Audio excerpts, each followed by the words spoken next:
Majora's Mask only has 4 dungeons? I could skip the side quests, get that done in a week, make a video on it. 3 weeks later. This is hell. Majora's Mask is the critically acclaimed sequel to what's widely regarded as the best Zelda game of all time, Ocarina of Time. One of the reasons that Majora's Mask is so highly regarded is its emphasis on side quests in the form of mask collection. It is almost universally acknowledged that these are what make the game fun. It is also almost completely not required. So if the main feature that makes this game enjoyable is completely optional, why would I do them? This was my mindset about 3 weeks ago. If I could talk to myself from 3 weeks ago, I would rip his fingers off. The game opens on Link riding through a forest searching for Navi, who flew away at the end of Ocarina of Time, which I also haven't played, but I do own the manga. You were then promptly knocked out and robbed by Skull Kid, who's wearing Majora's Mask, and I don't know if you've heard, but Majora's Mask only has 4 dungeons? He only steals the aforementioned Ocarina of Time. Holy shit, this guy's got bombs, rupees, a really nice sword? Nah, take his piccolo. Skull Kid rides away with your horse and you follow him, and you end up Alice in Wonderlanding your way down this hole, and I'm a strong believer in the idea that Link actually dies here, because there is not enough room in the real world for all the bullshit that is this game. Skull Kid turns you into a tree, and now you're stuck with this bitch-ass fairy named Tattle, whose brother's name is Tail, and that's really cool. Then you meet the Happy Mask Salesman, who Skull Kid also robbed, and that's how we got Majora's Mask. This is the future liberals want. The first cycle is pretty much the same for everyone. You do a bunch of dumbass shit that ultimately ends you here, at the entrance to the top of the clock tower, where Skull Kid's gonna, I don't know, be the first one hit by the moon? I don't fucking... Oh yeah, I had to give that up for Lent. The door only opens at midnight, and if you're like me and recorded the first cycle like 4 months ago, then you know how to do it. And if you're also like me, you're too much of an idiot to remember the scarecrow that teaches you how to skip forward in time, and so you get to wait here for like several minutes. Yeah, I would say this total misunderstanding of basic mechanics bodes well for the rest of the game. The door opens and Tail, who at this point knows that Skull Kid is being kind of evil, tells you to go to a bunch of different places to get the things to stop him. You blow a bubble at Skull Kid and get the Ocarina of Time back and use it to perform your first time reset, which brings you back to the first day. If only someone told Kennedy. You meet back with the Happy Mask Salesman, who generates a church organ out of thin air and teaches you the Song of Healing, which cures your scrubism and leaves you with the Deku Mask. When the Mask Salesman learns that you were unable to collect his mask, he responds calmly and articulates his feelings. What have you done to me? And with that, you're sent off into the world. The game points you towards the Southern Swamp, where after saving this witch, you can make your way into the Deku Palace and meet the Deku King, who really wants to kill this goddamn monkey. I can respect that. The monkey teaches you the song to open the Deku Temple, and you get to start the first dungeon of the game, Woodfall Temple, where I fell into poison. A lot.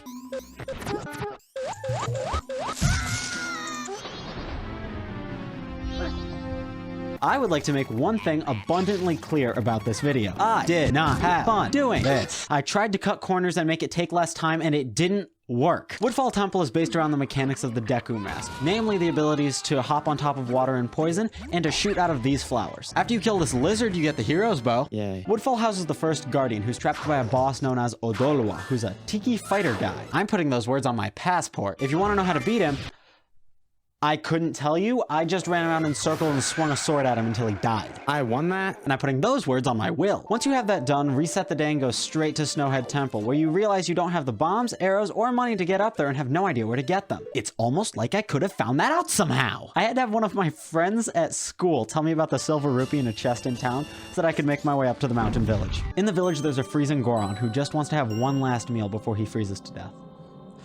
That's not a required quest. Have fun freezing, buddy. This bird tells you to jump across invisible platforms, which I fell off of a lot, which earns you the Lens of Truth, which you can use to see this dead Goron. You follow the dead Goron to his own grave, which earns you the Goron Mask, which turns you into a senator. Talk to the crying baby, thaw the crying baby's father, have him teach you the lullaby, which puts any and all Gorons to sleep. Go to the entrance to Snow Peak Temple, where there is an invisible giant Goron trying to burp you off the mountainside.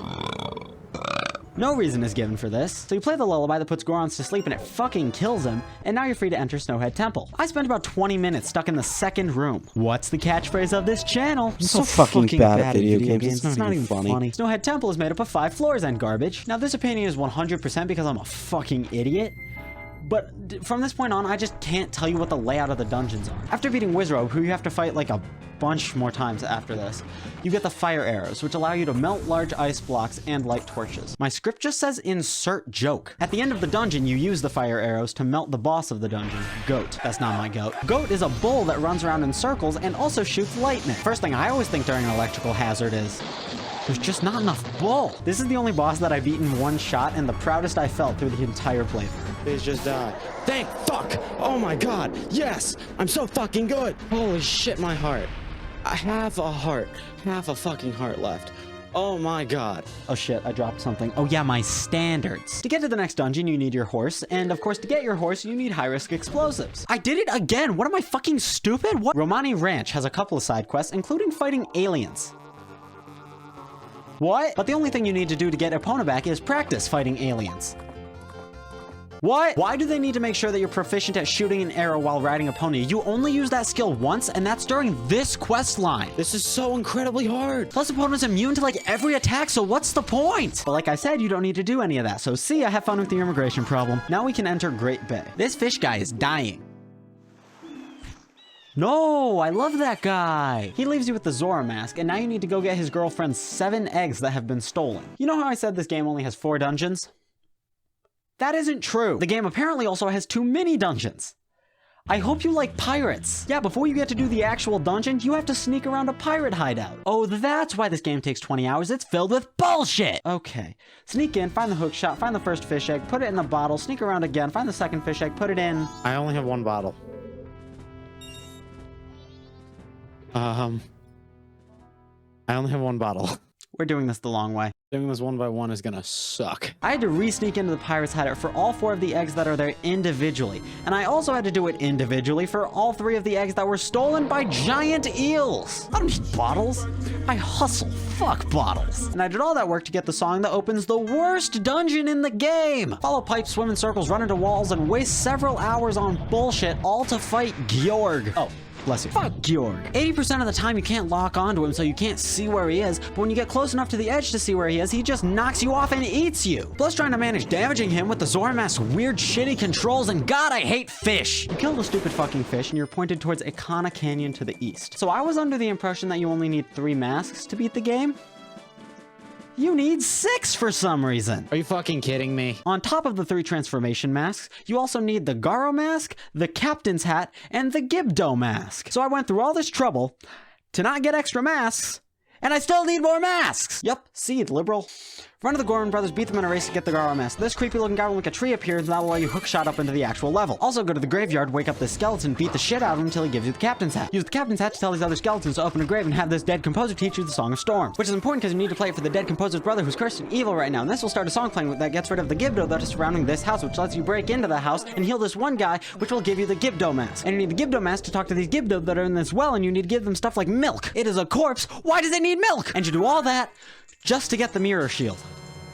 I need a cigarette. And all of that just lets you start the mini dungeon. The ancient castle of Ikana is, thankfully, much shorter than the pirate's fortress. Maybe that's because I didn't need to use bottles. The castle isn't that bad. It's a short dungeon with some fun puzzles that caps off with fighting the king of Ikana, who actually gives a pretty cool speech about being born in the darkness or whatever. Oh, you think the darkness is your ally. The first phase has you fight 2 skeletons at once. Once you knock them down, you need to reflect the sunlight with a mirror shield to burn them. I hope you like dairy, because I brought a fuck ton of cheese. By turning into a Deku scrub, stunning them, and immediately turning back and hitting them with your sword as Link, you get an infinite combo. After you defeat them, the king comes out and you can do the exact same thing. After beating the king, he teaches you the Elegy of Emptiness, which lets you make statues of yourself, and oh my god, what the fuck is this thing? Whatever it is, it's heavy enough to weigh down switches, and that's what we need it for. Yeah, that's right, you little slut. I'm gonna use you for your body. After making everyone uncomfortable, we ascend to Stone Tower Temple. First half of Stone Tower Temples is pretty much a normal dungeon until you get the light arrows from this suicidal ninja. Shoot a light arrow at one of these stones, and this is a story all about how my life got flipped turned upside down. This dungeon gives me motion sickness. After flipping the dungeon like a pancake a few more times, you end up here where you kill this Igor and it gives you this chest. Inside the chest is something called the Giant's Mask, which only for this fight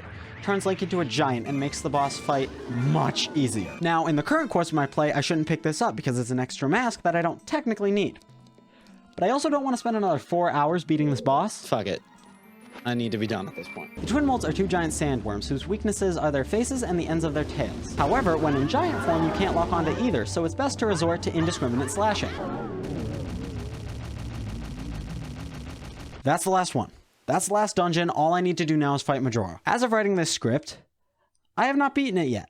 So let's see how this goes. At midnight on the third day, the clock tower will open again. This time you need to go up there and play the Oath to Order, the song that you were taught to call the guardians that you freed. When you do this, Skull Kid unleashes these otherworldly screams that are legitimately probably the coolest sounds I've ever heard. The guardians grab the moon to stop it, the Skull Kid passes out, the fairy siblings are reunited, and then the mask separates from Skull Kid and flies into the moon. You follow the mask into the angry moon with a face, and suddenly you're in a green field with a tree on top of a hill. The children surrounding the tree are wearing the masks of the bosses you've defeated. In a 100% playthrough, you would give these children the masks you've collected, and they would in turn give you the Fierce Deities mask, which essentially turns Link into a combat god, and it makes the fight really easy. In terms of masks, I have 7. We have to go up to the kid in the middle who's wearing Majora's mask, and he'll ask us if we want to play with him. Why do creepy children keep asking me this? After that, he calls our masks weak. You know what? No. I won't play with you. By saying that we'll play with him, we apparently give him permission to send us into the Shadow Realm, which is where we'll fight the final boss. I want you to guess how many attempts it took me to beat Majora. It took me 21 attempts to beat Majora, 21 attempts to beat Majora. The Majora fight is broken up into 3 phases: Majora's Mask, Majora's Incarnation, and Majora's Wrath. Majora's Mask is just floating around and occasionally spinning after you in an attack. The mask itself is armored, so you need to hit the back of it. I found 3 ways to do this. You can wait for him to spin into you, and you can in turn do a spin attack. However, this is risky and also uses magic, which is useful later. You can stand underneath him and wait for him to start spinning and then shoot him with an arrow, which will knock him down. However, this is inconsistent and also uses arrows, which are useful later. Or you can use the Zora mask. Whoever designed this thing was smoking cock and dick and weed in a circle. While I might have hated this thing for the temple, it is the most useful thing in this boss fight. The Zora mask has the ability to throw its fins like boomerangs, and for some reason, when they hit the armor on the front of the mask, they just go right through it and damage him anyways. And sometimes they damage him on the way back for good measure. Take that, child that said I had weak masks, your mom! Once you damage him enough, the masks of the other bosses you defeated will fly off the walls and start attacking you with these balls of light. These things are what make the fight hard. I chose to pick them off one by one while constantly moving in the hopes that none of them hit me with their big ball of gas. All the while, Majora's Mask is still spinning itself silly and occasionally shooting lasers at you. And for some reason, if you get hit with the lasers while wearing the Zora mask, it resets the fight. Once you kill all the other floating heads, you basically do the exact same thing you were doing to Majora until it enters the second phase. Majora's Incarnation. What the fuck is this? Majora's Incarnation is extremely fast and runs around the arena in an unmistakably chicken-like manner, and also occasionally becomes an alleged pedophile. This guy doesn't really attack very much. I just can't hit him! His only attack is shooting a bunch of the glowing balls from before at you in rapid succession. My strategy was to follow him around and hope. After you deal enough damage to him, he enters his final phase, Majora's Wrath. Majora's Wrath looks like Majora's Mask on trend. Majora's Wrath slings whips around that you can block with your shield. Between whips, shoot him with an arrow which will stagger him and hit him with your sword. Sometimes he'll jump all the way across the arena and grab you with his whip and throw you, which is an instant full heart of damage. Sometimes he'll do it again immediately after. I just got fucking Wombo comboed! But if you keep pelting him with arrows and swinging your sword and getting really lucky, eventually he'll die. I did it! I did it! I did it! I did it! I did it! I fucking did it! I'm finally fucking done with this shit-ass game! Oh my god, yes! And that's it. We've purged the evil from the mask, everyone is safe, and Link rides back off into the forest. Also, during the credits, you're supposed to get cutscenes of all the people you've helped along the way. But because I didn't help anyone that I didn't have to, I just got a bunch of prolonged cuts of masks, occasionally interlaced with cuts from the story missions. And that's all. Peace.